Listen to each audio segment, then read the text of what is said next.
बिस्मिल्लाहिर्रहमानिर्रहीम। आज हम सेक्शन 1 CRPC से सेक्शन 4 J CRPC तक अपना लेक्चर महदूद रखेंगे। आज का lecture practical point of view से इसलिए ज़्यादा अहम है कि इसमें सेक्शन 4 में डेफिनिशंस प्रोवाइडेड हैं और आप ये जानते हैं कि किसी भी एक्ट को समझने के लिए इन इट्स ट्रू पर्सपेक्टिव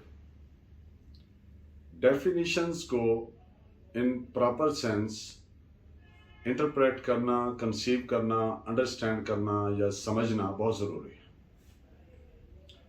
और यही वजह है कि what the legislature has contemplated in its wisdom by incorporation of this definitions, वो यही है कि इस एक्ट को इस तरीके से इंटरप्रेट किया जाना है, इस तरीके से समझा जाना है।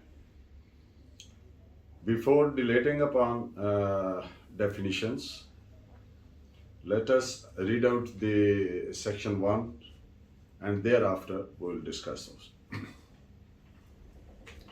Section number 1, subclass 1, short title and commencement.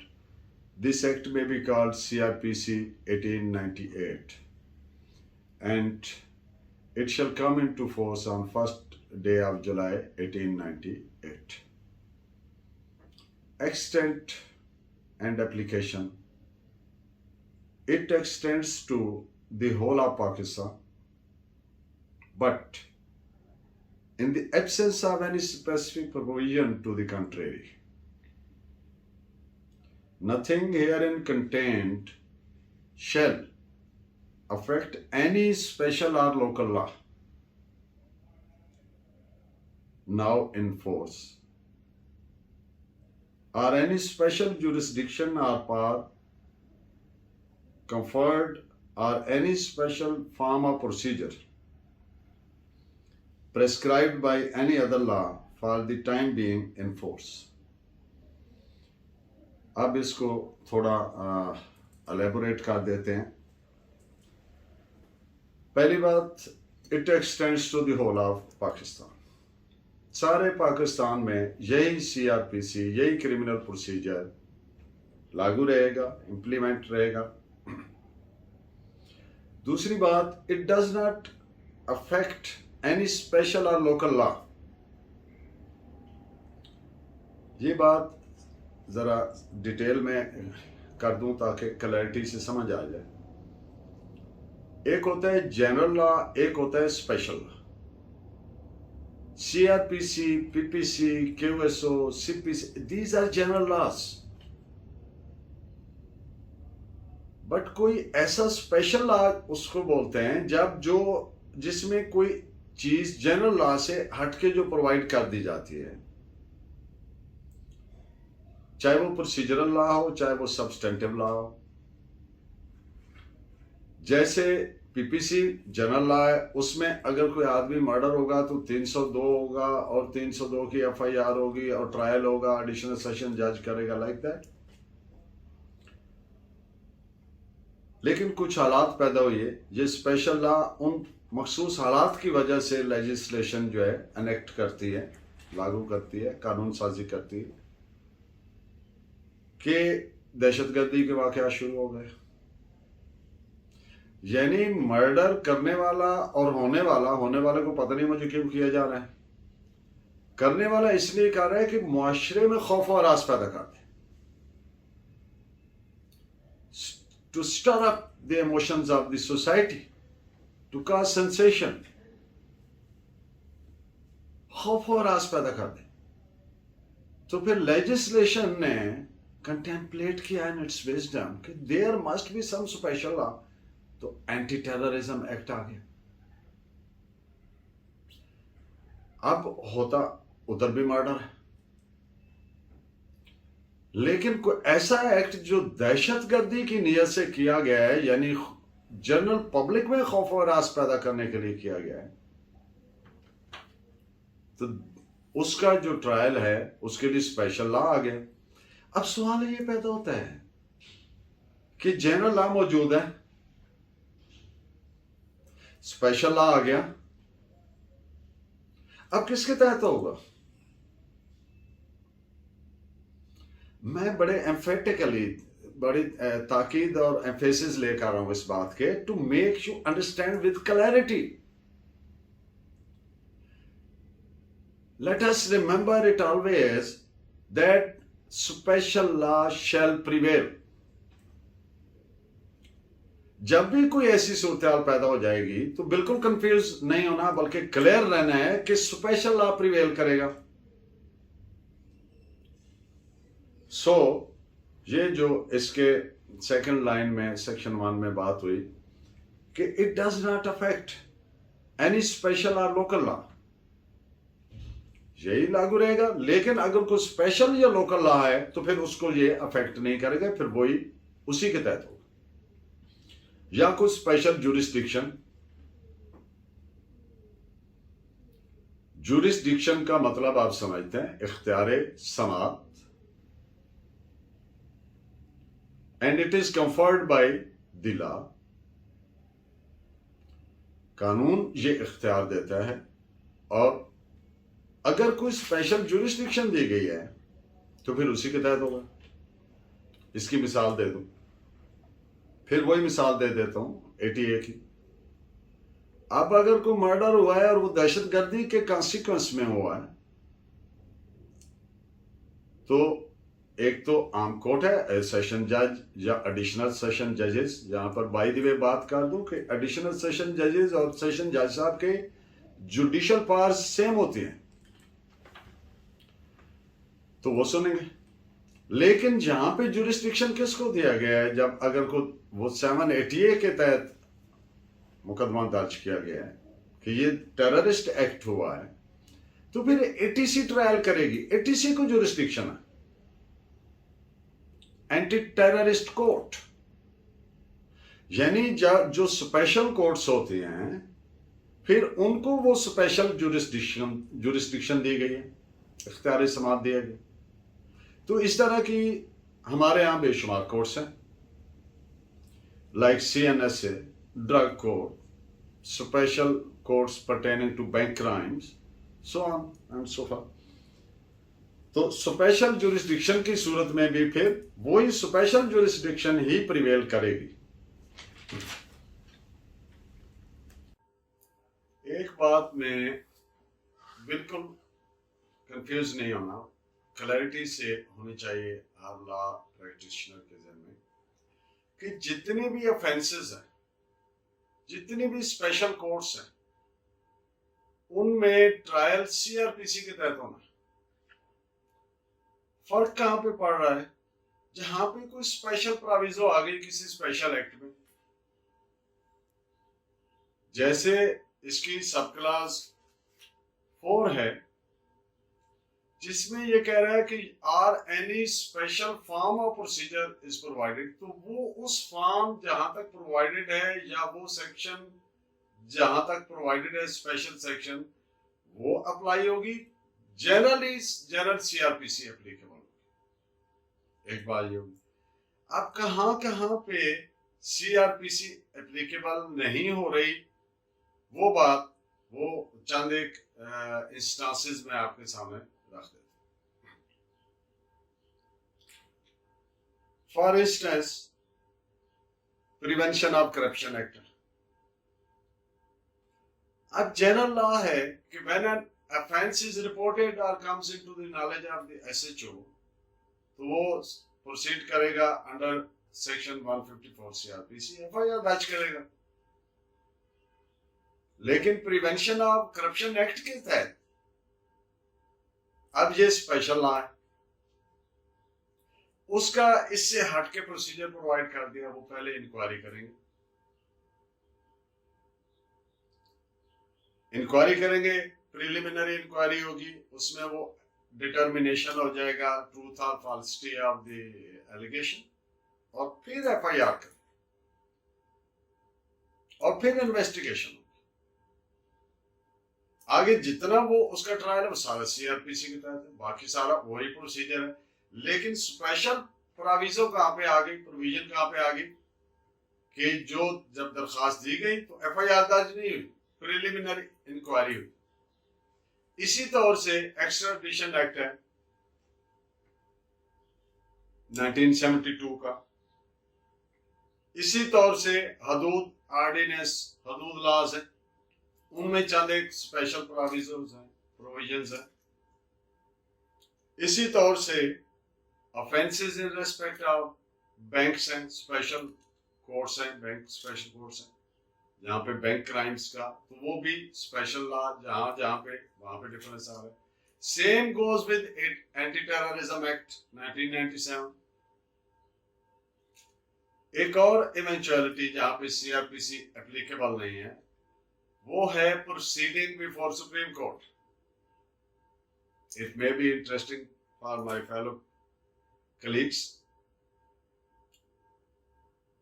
इस पे I would place reliance upon PLD 1969 Supreme Court 362 and PLD 1964 Supreme Court page है 26. In both the judgments, it has been laid down by the Supreme Court that CRPC does not apply to the proceedings in the Supreme Court and no appeal as a matter of right lies to the Supreme Court. एक और सूरत हाल जहाँ पे CrPC applicable नहीं है और दो के वो ऑफेंस है बनेगा और सजा हो सकती है, वो है कंटेम्प्ट प्रोसीडिंग्स, तौहीन अदालत की प्रोसीडिंग्स। उसमें हाई कोर्ट ने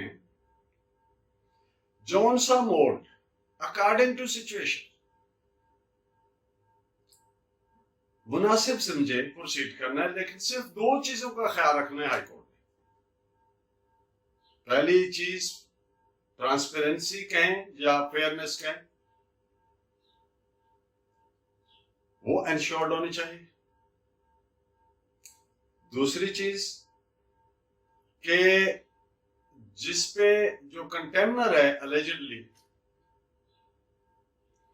उसको चार्ज एक्सप्लेन किया जाए।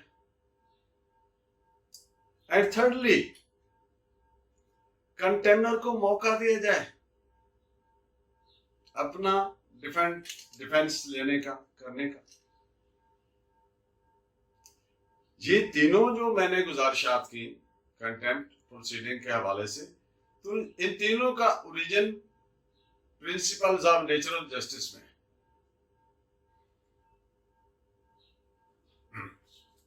इस पे ये जो तीनों गुजारिशात हैं कंटेम्प्ट पिटीशन के हवाले से, इस पे केस लॉ अगर आप नोट करना चाहें तो that is AIR 1954 supreme court page 186।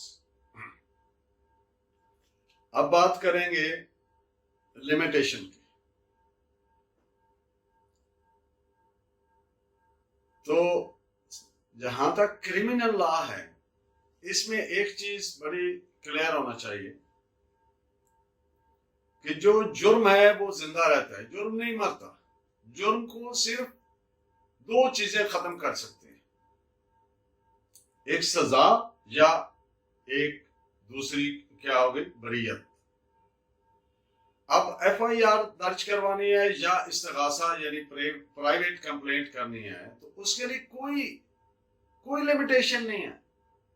कुछ ये नहीं कह सकते कि ये जी आप इतने साल बाद या इतने महीने बाद या इतने लेट आप आए लिहाजा अब आप दरखास्त, नो, इसमें लिमिटेशन नहीं। हाँ, इसका कॉन्सिक्वेंस जरूर आएगा।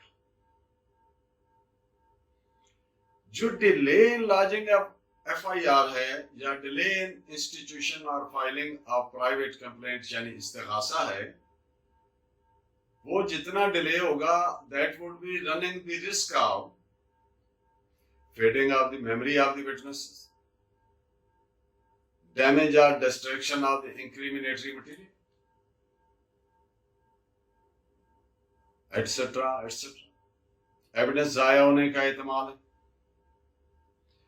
लेकिन जो एक डिले है इन लॉजिंग प्राइवेट कंप्लेंट, इस्तिगासा और FIR, उसमें लॉ ये रिक्वायर करता है कि वो उसका कोई रीजन होना चाहिए। इनऑर्डिनेट डिले जो है विदाउट एनी जस्टिफाइबल कोजेंट और प्लाजिबल रीजन, उससे एक नेगेटिव तासर जाएगा कि they had been making it up, concoct किया है, डिलिब्रेशंस किए हैं, सलाह मशवरे किए हैं, क्योंकि जितना रिलेटेड होता है इतना उसमें वो चीजें आने का शुबा पैदा हो जाए। तो इसलिए बेहतर यही है कि जो अगर कोई क्राइम हुआ है तो उसको without any delay promptly report करना चाहिए, या इस्तिगासा करने की जरूरत है तो वो करना चाहिए। हाँ, एक चीज है कि जो अपील्स हैं उनके लिए स्टैच्यू ने स्पेसिफिक पीरियड प्रोवाइड किया, और एक इसमें एक्सेप्शन है। अगर कोई ऑफेंस रिलेटेड टू ट्रेडमार्क हुआ है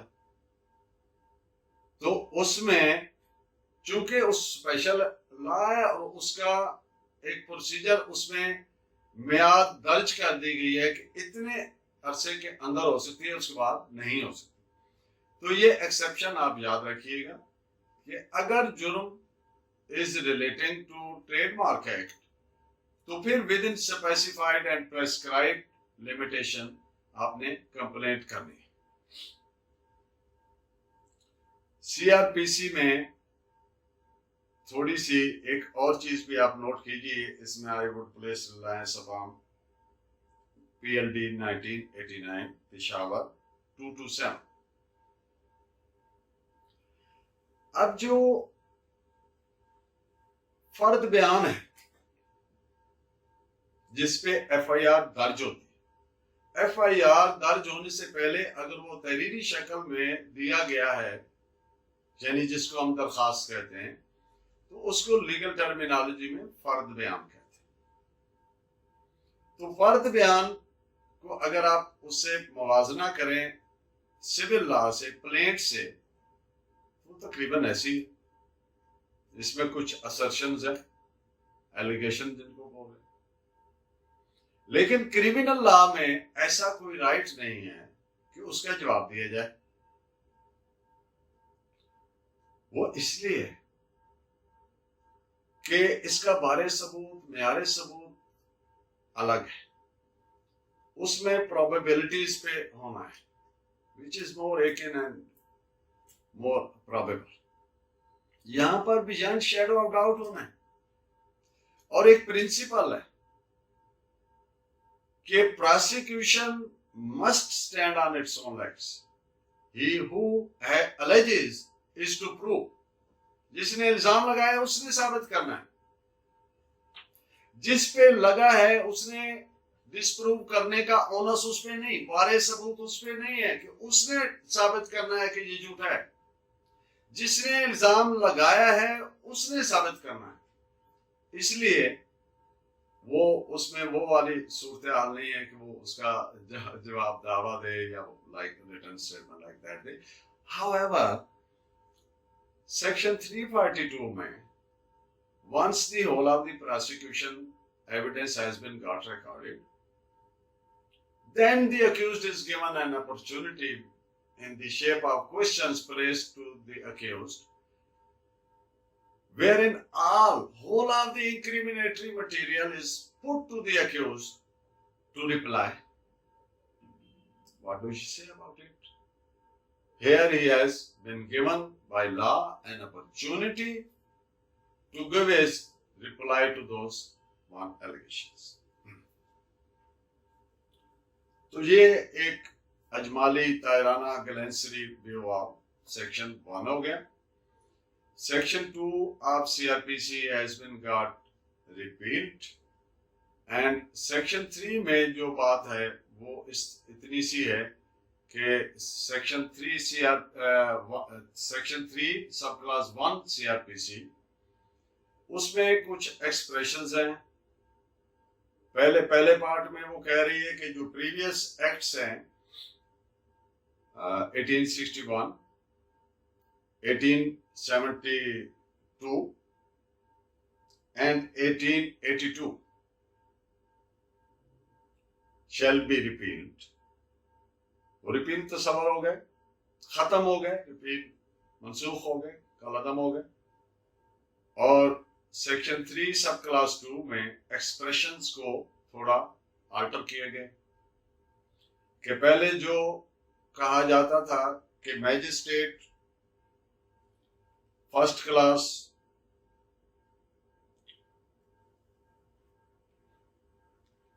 पहले बोला जाता था, इसको subordinate magistrate of first class, इसको बोला जाएगा magistrate first class. Subordinate magistrate of second class, इसको मैजिस्ट्रेट ऑफ सेकंड क्लास बोला जाएगा। और subordinate magistrate of third class, इसको मैजिस्ट्रेट ऑफ थर्ड क्लास बोला जाएगा। एक तो ये 3 एक्सप्रेशंस को इस तरीके से अल्टर किया।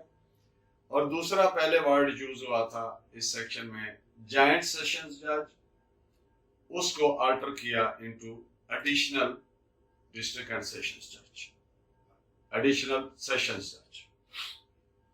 Now, gentlemen, we will proceed to our today's main base of lecture, main content of lecture, that is section 4.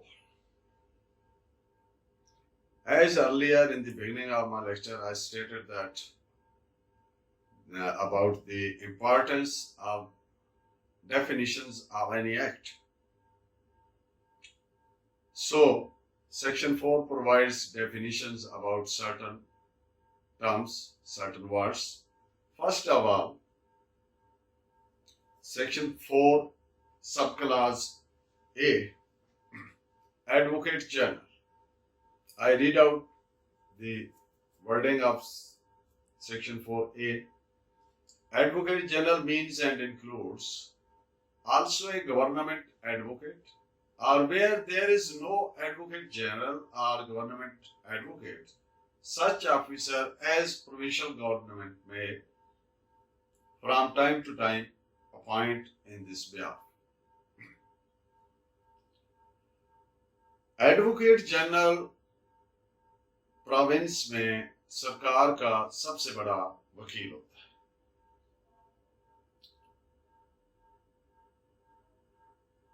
जो पब्लिक प्रोसिक्यूटर पीपी है, जिसकी अपॉइंटमेंट सेक्शन 294 के तहत सीआरपीसी के तहत होती है, ये 2 टर्म्स आर नॉट सिनोनिमस, हम मानी हम वजन नहीं है, दोनों अलग है। और इसमें जो प्राइमरी डिफरेंस है, जो मेन डिफरेंस है, एडवोकेट जनरल अपनी एक उसकी सबऑर्डिनेट पूरी एक पैराफर्नेलिया है, पूरी एक टीम है। Additional advocate generals and assistant advocate generals, additional advocate general साहब जो होते हैं वो ग्रेड 20 में उनकी प्लेसमेंट होती है। तो ये सारे एक सेटअप होता है उसे, लेकिन इनका जो एडवोकेट जनरल यानी including additional advocate general, assistant advocate general, इनका प्राइमरी काम जो है वो, और जो पब्लिक प्रोसिक्यूटर का काम है, उसमें थोड़ा सा डिफरेंस है, इंटेंट और पर्पस का डिफरेंस। वो डिफरेंस क्या है? Advocate general is to meet the ends of justice, whereas the public prosecutor is to prosecute the accused. उसको सजा दिलवानी है, और एडवोकेट जनरल ने इंसाफ के तकाजे पूरे करने।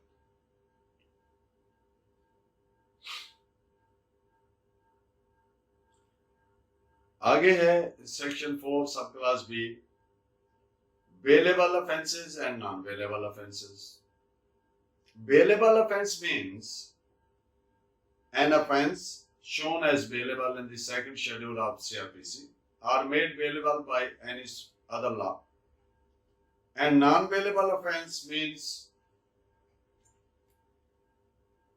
any other offense. इसमें दो तीन बातें मैं अर्ज कर दूं कि आम तौर पर जो ऑफेंसेस 3 साल तक काबिल सजा हैं, बेलेबल तस्वर। अगर आप सेकंड शेड्यूल आप CRPC देखें तो उसके जहां खत्म होता है वहां पे एक जजमेंट कोटेड है, NLR में रिपोर्ट हुई है, आगे उसका नंबर है।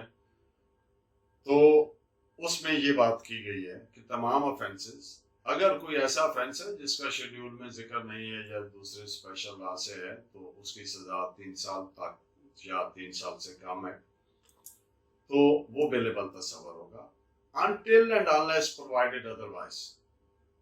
अगर किसी दीगर कानून ने, किसी स्पेशल एक्ट ने या वैसे स्पेसिफिकली प्रोवाइड कर दिया गया कि ये नॉन बेलेबल होगा तो फिर वो नॉन बेलेबल होगा।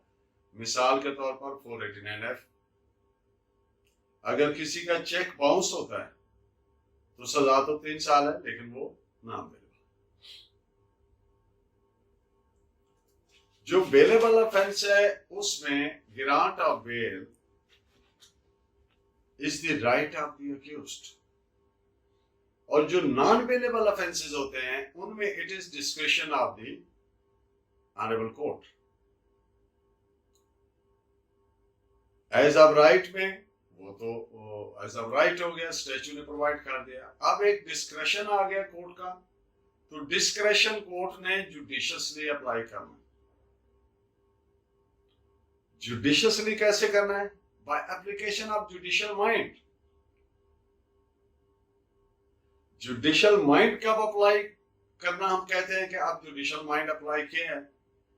When the totality of circumstances the honorable court, keeping in its view parameter and after considering all the facts and circumstances of the case, the honorable court comes to the conclusion that it is a matter falling within the ambit of section 4972 CRPC, यानी ये further inquiry का matter. तो जब further inquiry का case बनेगा तो फिर honourable court non bailable offence में भी अपने डिस्क्रिशनरी पावर इस्तेमाल करते हुए बेल ग्रांट फरमा सकती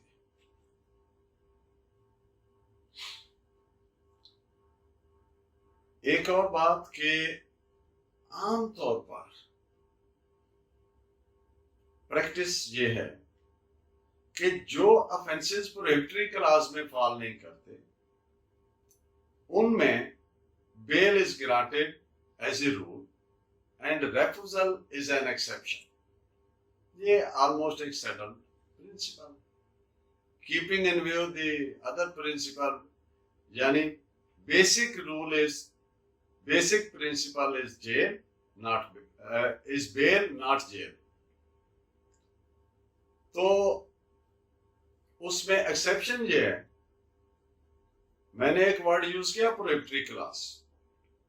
जो हमारे नए दोस्त हैं, नए नए प्रोफेशन में, उनके लिए मैं अर्ज कर दूं कि प्रोहिबिटरी क्लास उसको बोलते हैं, उन ऑफेंसेस को कहते हैं कि ये प्रोहिबिटरी क्लास में फॉल करते हैं जिनकी सजा 10 साल या इससे ज्यादा होती है, उसको हम कहते हैं ये प्रोहिबिटरी क्लास में फॉल कर रहे हैं। जिनकी सजा 10 साल से कम है उनको हम कहते हैं ये प्रोहिबिटरी क्लास में फॉल नहीं कर रहे। तो जो प्रोहिबिटरी में फॉल नहीं करते हैं उनमें bail is granted as a rule and refusal is an exception. अब वो एक्सेप्शन कौन सी है? वो एक्सेप्शन ये है कि जो ऑफेंडर है he is found to be recidivist, यानी हैबिचुअल है, यानी इसने पहले भी इस तरह के ऑफेंसेस किए हैं। तो उस सूरत में अगर वो हार्डन, डेस्परेट और वो उस तरह का ऑफेंडर है, हैबिचुअल है, तो फिर उसको बेल ऑनरेबल कोर्ट बिल्कुल ग्रांट नहीं फरमाएगी, क्योंकि ये डिस्क्रिशनरी पावर है कोर्ट के पास। कोर्ट ने अपने डिस्क्रिशन को उस अंदाज में यूज करना है जो जैसा कि सुपीरियर कोर्ट्स ने पैरामीटर्स ले डाउन किए हैं, गाइडलाइंस हमारे लिए प्रोवाइड किए। Gentlemen, the next is 4C, charge. Charge includes any head of charge when the charge contains more heads than one. अब चार्ज होता क्या है? तो to make it easily understandable, a charge is a precise accusation against a person. Charge फर्द जुर्म एक concise form में, मुख्तसर फॉर्म में, मुख्तसरन उसको बता देते हैं कि ये आपके खिलाफ एलिगेशन। कंसाइज अक्यूजेशन, और ये मुल्जिम का जानना जरूरी है। मुल्जिम को बताना कि आपके खिलाफ ये चार्ज है, ये प्रेसाइज अक्यूजेशन है, इल्जाम है।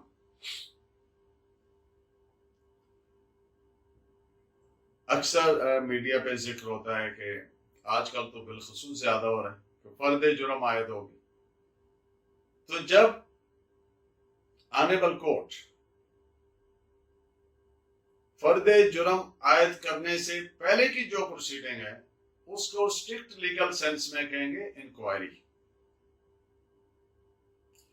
जब ऑनरेबल कोर्ट ने अपना जो माइंड अप्लाई किया, जुडिशियल माइंड अप्लाई किया, keeping in view the facts and circumstances of the case,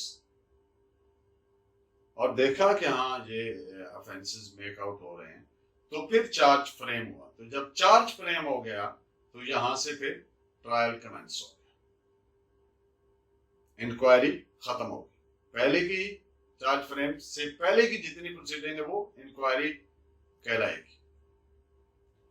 तो चार्ज फ्रेम इसलिए किया जाता है कि जो अक्यूज्ड है उसको अपॉर्चुनिटी दी जाए to make him understand what the allegation is against him, for what he is going to be tried, ताकि वो उसका अपना डिफेंस जो भी अगर है या नहीं है, देना चाहता है या नहीं देना चाहता है, उसको अपॉर्चुनिटी दे दी जाए, समझा दिया जाए विद क्लैरिटी। इस पे केस लॉ आप नोट फरमा लें, KLR 1993 क्रिमिनल केस पेज 8।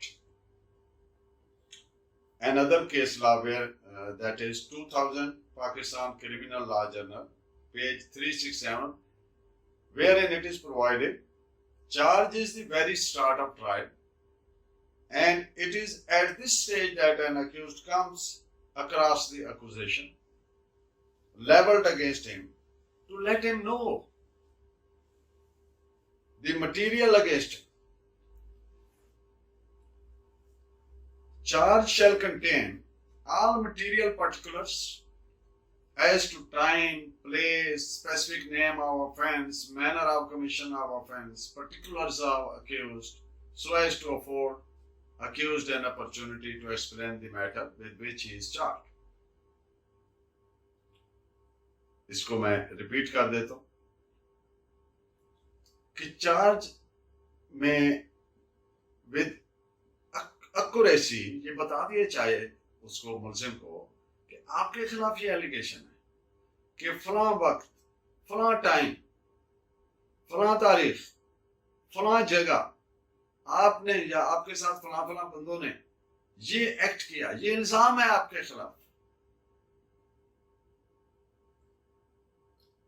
ताकि वो अपना उसका डिफेंस करे। तो जो फ्रेमिंग ऑफ चार्ज है, it is in nature not a rigid something. It is always flexible. And under section 227 of the CRPC, charge can even be altered. और एक जब एक्यूजेशन आ गया, एलिगेशन आ गया, उस पर ट्रायल हो गया, अब कोर्ट इस नतीजे पे पहुंची, बीच में keeping in view the evidence which has been recorded, तो उसमें कोर्ट अल्टर करके दूसरे जुर्म के तहत भी सजा दे सकती है। So it is not a rigid, it is always flexible. It can even be altered by the court itself or on the application of any person feeling aggrieved. Next is cognizable offence and cognizable case. इसकी जो language है CrPC में section 4D में, वो मैं पहले पढ़ लूं, फिर इस पे एलैबोरेट कर देंगे। Cognizable offence means an offence for, and cognizable case means a case in which a police officer may, in accordance with second schedule or under any other law, arrest without warrant. So please always remember these three words to make it easily understand. Whenever a police officer is authorized to arrest a person without prior obtaining a warrants from the concerned magistrate, तो उससे क्या बात हो गई कि ये कौन सा ऑफेंस है? ये कॉग्निजेबल ऑफेंस या कॉग्निजेबल केस है, और जिसमें without prior obtaining a warrants from the honourable magisterial court, जिसमें वो उसके बगैर ना कर सके गिरफ्तार, तो वो नॉन कॉग्निजेबल ऑफेंस है।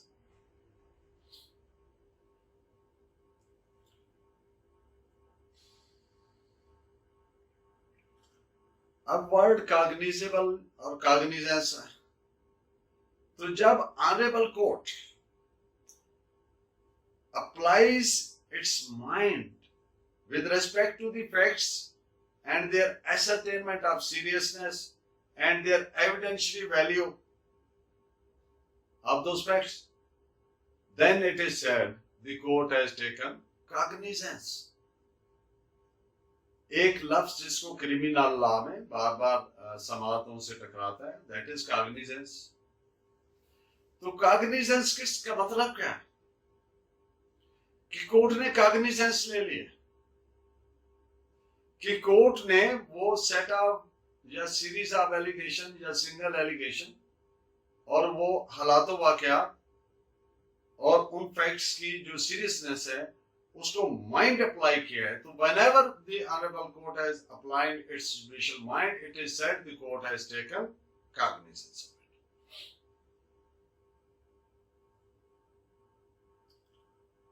आमतौर पर जैसे हमने एक आम बात की, प्रिंसिपल की, कि 3 साल तक आमतौर पे जो ऑफेंसेस हैं वो पेलेबल तस्वर होते हैं, यहाँ भी वही बात हुई है कॉग्निजेबल। और आमतौर पर जो ऑफेंसेस जिनकी सजा 3 साल या इससे कम है, यानी 3 साल तक है, तो वो कॉग्निजेबल तस्वर होंगे, लेकिन वो नॉन कॉग्निजेबल होंगे। जो 3 साल और इससे ऊपर होंगे वो कॉग्निजेबल होंगे, यानी उनमें पुलिस उसको बगैर वारंट अरेस्ट कर सकती है।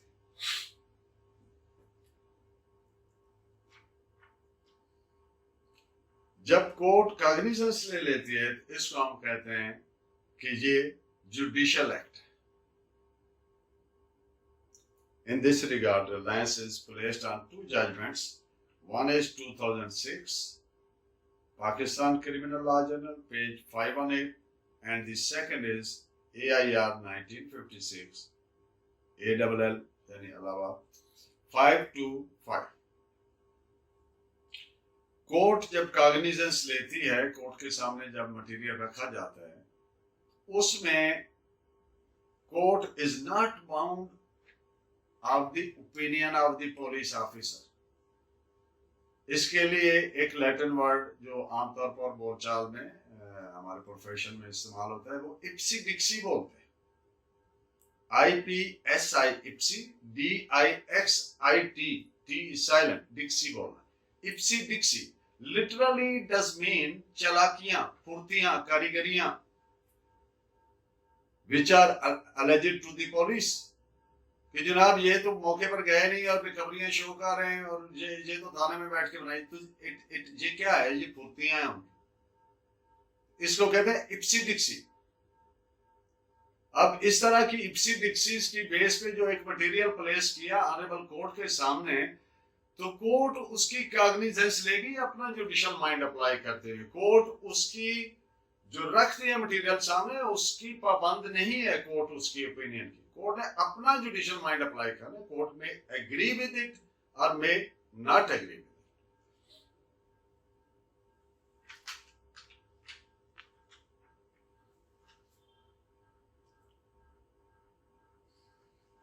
एक बात इस कॉग्निजेबल और नॉन कॉग्निजेबल के ज़िम्मे में कि अगर किसी जुर्म की सजा 3 साल से ज्यादा है लेकिन उसको नॉन कॉग्निजेबल, उसमें पुलिस को इख्तियार नहीं दिया गया विदाउट वारंट अरेस्ट करने का। अब यहाँ पे एक स्पेशल लॉ की सूरत में बात है कि सजा तो 3 साल से ज्यादा है लेकिन पुलिस वाले को इख्तियार नहीं है कि वो उसको विदाउट वारंट अरेस्ट करे, तो इसको हम नॉन कॉग्निजेबल बोलेंगे। इस पे रिलायंस है मेरा AIR 1956 SAU 116 and AIR 1956 RAJ 37. Our next word is complaint. Section 4H.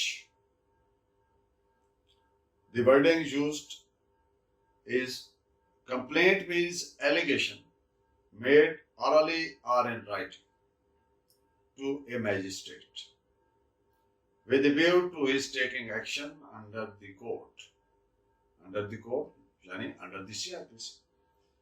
That some person, whether known or unknown, has committed an offence, but it does not include the report of a police officer. Complaint को normally उर्फ आम में private complaint भी बोलते हैं और उर्दू में इसको कहते हैं इस्तिगासा। एक तो होती है दरखास्त जो पुलिस को दी जाती है जिसमें बताया जाता है कि ये कोई जुर्म हुआ है, इसकी FIR काटी जाए, तो उसको फर्द बयान बोलते हैं। मैंने पहले अर्ज किया अगर किसी वजह से कोई आदमी एग्रीव्ड है तो वो डायरेक्ट ऑनरेबल मैजिस्ट्रियल कोर्ट जो कंसर्न है, मुतलका है, जहां पर जुर्म हुआ है उसकी जो टेरिटोरियल जुरिस्डिक्शन है ऑनरेबल मैजिस्ट्रियल कोर्ट की, जिसकी हदूद में जुर्म हुआ है, वहां पे इस्तिगासा दायर कर सकता है, यानी प्राइवेट कंप्लेंट फाइल कर सकता है। तो उसमें यानी बताया जाना क्या जरूरी है, ये ज़बानी भी हो सकती है, ये तहरीरी शक्ल में भी हो सकती है कि ये जुर्म हुआ है और इसको ये CRPC के तहत ट्राई करके तो इसको सजा दी जाए।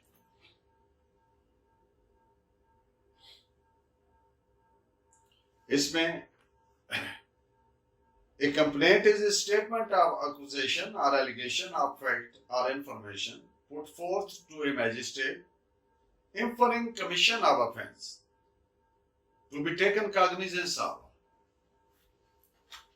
Further, a case law in this regard, PLD 1970, Karachi, page 271, जिसमें दो बड़ी अहम बातें हमारी गाइडेंस फरमाई ऑनरेबल कोर्ट ने। It is in a criminal case what a plaint is in a civil case. इस्तिगासा में जैसे एक दरखास्त दी जाती है, ये इसको उससे मुशाबहत दी गई है जैसे सिविल केस में एक प्लेंट फाइल होती है। A complaint is just a statement of allegations to set the law into motion. The ingredients of complaint, ये PLD 1963 है, पिशावर, पेज 27। तो इस्तिगासा के नेसेसरी इंग्रेडिएंट्स, अज्जाए जो जरूरी अज्जा है, नेसेसरी इंग्रेडिएंट्स वो क्या है? एन ऑरल और रिटन एलिगेशन, जुबानी या तहरीरी एलिगेशन। सम नोन और unknown persons have committed an offence or has committed an offence must be made to a magistrate, must be made with the view to taking action by the magistrate under CRPC. Action proposed to be taken must be under CRPC and the object to convicting. another case law, that is AIR 1970 Supreme Court, page है 1153, wherein it is provided no specific form is prescribed in law so as to put in motion the criminal law through a complaint. It's sufficient if matter proved would constitute an offense. So it is quite clear. मैं फिर भी उर्दू में दो चार लफ्ज इस पे अर्ज कर दूं कि कुछ स्पेसिफिक ऐसा नहीं है कि इस तरीके से करना। एक बात है जो उसमें बताई गई है कि ये जुर्म हुआ है और इसमें ऑनरेबल मैजिस्ट्रेट साहब इसका प्रोसीड करें और इसको सजा दें, उसमें जुर्म का होना जरूरी है। और कंप्लेंट साइंड होना भी जरूरी नहीं है कि जो मुस्तगीस है यानी इस्तगासा करने वाला है यानी कंप्लेनेंट है, उसका कंप्लेंट पे अगर साइन नहीं भी है तो ये कोई जरूरी नहीं है। इन दिस रिगार्ड जो मेरे लाए आम AIR 1967 गुजरात पेज 15। आगे फर्दर कुछ केस लॉज दिए हैं जो हर एक नई इवेंचुअलिटी को इंडिकेट करते हैं ताकि एक इंसान के ज़हन में कंप्लेंट से मुतालिक जो जो जो जो सवाल पैदा हो सकते हैं उनका जवाब मिल जाए। कंप्लेंट में भी आरन reliance AIR 1970 supreme court page है 1153। Complaint can be made by more than 2 persons, 2 आदमी मुस्तगीस बन सकते हैं, कंप्लेनेंट बन सकते हैं। इस पे रिलायंस है PLD 1987 Azad Jammu and Kashmir page है 146। In general, a complaint into an offense can be filed by any person except in case of marriage, lottery offenses mentioned in and offenses mentioned in 195 CRPC and section 198 CRPC।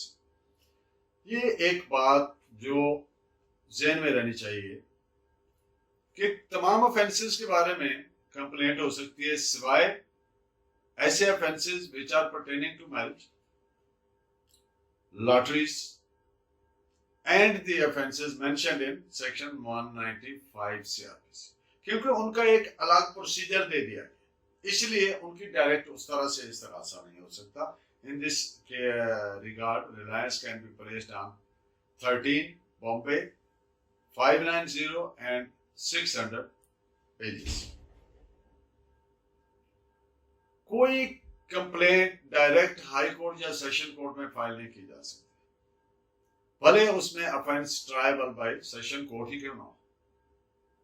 In this regard जो मेरे लाए आम PLD 1982 supreme court 331 जो petitions हैं under section 107 CRPC they cannot be termed as complaint. Report disclosing no offense is not a complaint.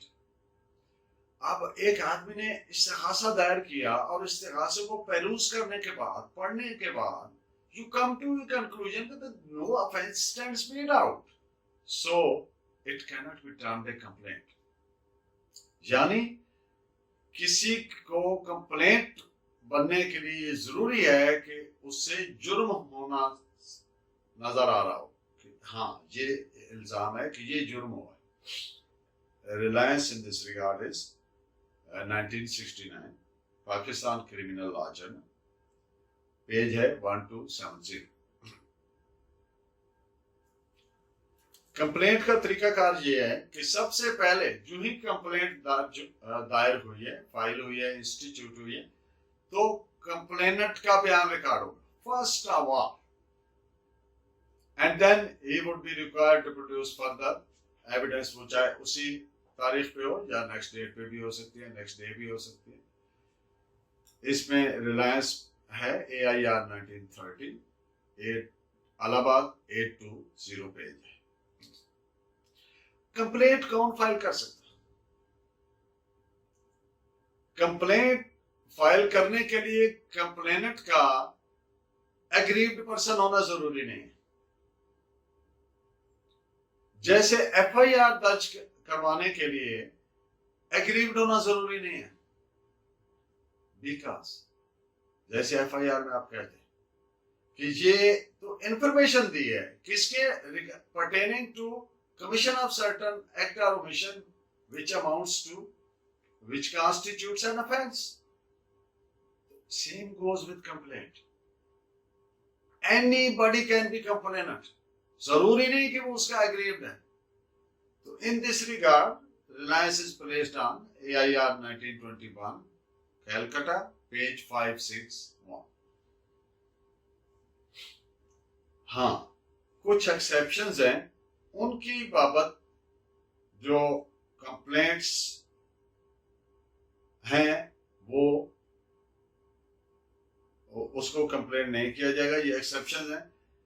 अगर application दी जाती है for action under section 106, 107, 110, 133, 145 CRPC, those are not complaints.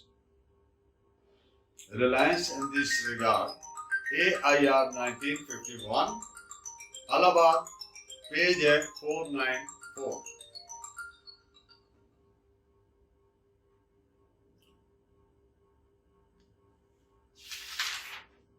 And in the end of today's lecture, we will discuss the section 4, subclass J, High Court.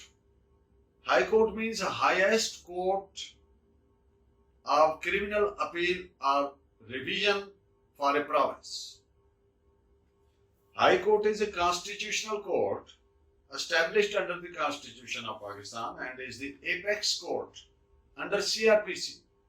CRPC के तहत इससे बड़ी कोई अदालत नहीं है, क्योंकि मैं पहले अर्ज कर चुका हूँ कि सुप्रीम कोर्ट में तो CRPC वो एप्लीकेबल ही नहीं है प्रोसीडिंग को. It is under obligation to get the code implemented. High court पे ये जिम्मेदारी है कि CRPC इम्प्लीमेंट होने का इंश्योर करे. वो कैसे करती है? By exercise of its visitorial jurisdiction. जो विजिटोरियल ज्यूरिसडिक्शन तमाम प्रोविंस की कोर्ट्स के ऊपर उसने एक विजिटोरियल ज्यूरिसडिक्शन एक्सरसाइज करते हुए एक through a system make sure to के CRPC के मुताबिक काम हो रहा है and can take a curative action against a material irregularity of its subordinate courts. अगर कोई उसकी वायलेशन इन्फ्रिंजमेंट हुई है तो उसका क्यूरेटिव एक्शन यानी उसको अनडू कर देगी honourable high court. In this regard I place reliance on PLD 2000 Lahore, page है 70. जेंटलमैन, आई वुड रिक्वेस्ट कि आप मुझे जो अपनी कीमती आरा से नवाजिए, कमेंट कीजिए, मुझे गाइड कीजिए. और नेक्स्ट जो हमारा लेक्चर है वो इधर नेक्स्ट इसी पे हम इंक्वायरी से कंक्लूड करेंगे. That's very important. उसमें इंक्वायरी भी डिस्कस होगी, इन्वेस्टिगेशन होगी, ट्रायल होगा. जो आप जानते हैं कि किसी भी लीगल प्रैक्टिशनर के लिए बहुत ज़्यादा उसको क्लैरिटी से समझना, जानना, क्योंकि हर रोज़ हमें उसकी ज़रूरत पड़ती है. तो वो भी बहुत इंपॉर्टेंट लेक्चर होगा. इंशाल्लाह. See you soon.